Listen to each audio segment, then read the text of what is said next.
Saratani ya tumbo ni ya kawaida sana, ikijumuisha pia saratani za umio.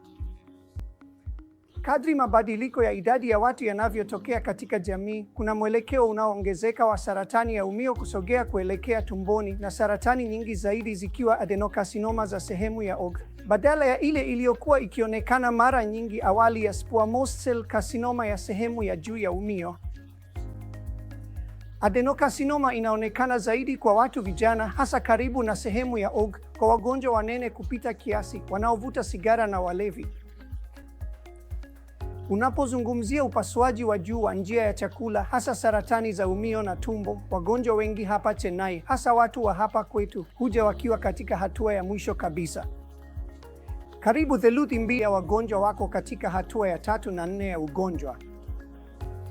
Wanapofika kwetu wakiwa katika hatua iliyoendelea sana, tunagundua kwamba ni robo tu yao wanaokuja kwa ajili ya upasuaji wa kuondoa kabisa saratani au matibabu ya kuponya.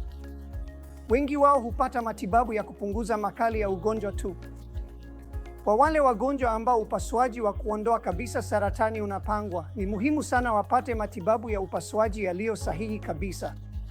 Na upasuaji sahihi hufanyika katika taasisi zenye wataalamu waliobobea ambao wanafanya mbinu za kisasa zaidi, ikiwemo upasuaji wa kutumia vifaa vya laparoskopia au roboti. Upasuaji wa roboti na upasuaji wa laparoskopia vimepunguza muda wa kulazwa hospitalini na kuharakisha kupona baada ya upasuaji. Upasuaji wa kisasa wa roboti umeleta mapinduzi makubwa katika matibabu ya saratani, kwa sababu kwa kukata na kutenganisha tishu kwa usahihi, tunaweza kupunguza madhara kwenye tishu, na hilo lina faida kubwa katika kuongeza kasi ya kupona kwa mgonjwa.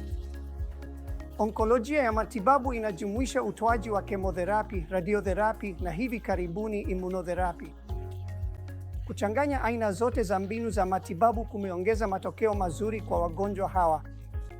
Eneo lingine la utaalamu ambalo ningependa kutaja ni upasuaji wa ini na njia ya nyongo.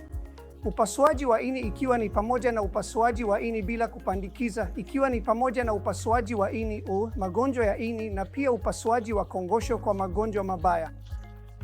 Upasuaji wa kongosho umefanywa kwa njia ya laparoskopikali na upasuaji wa roboti umeweza Kwa upasuaji wa roboti tumeweza kufanya mgawanyiko sahihi wa tishu za anatomiki na anastomosis. Hii imeboresha ahueni na matokeo ya wagonjwa hawa. Asante.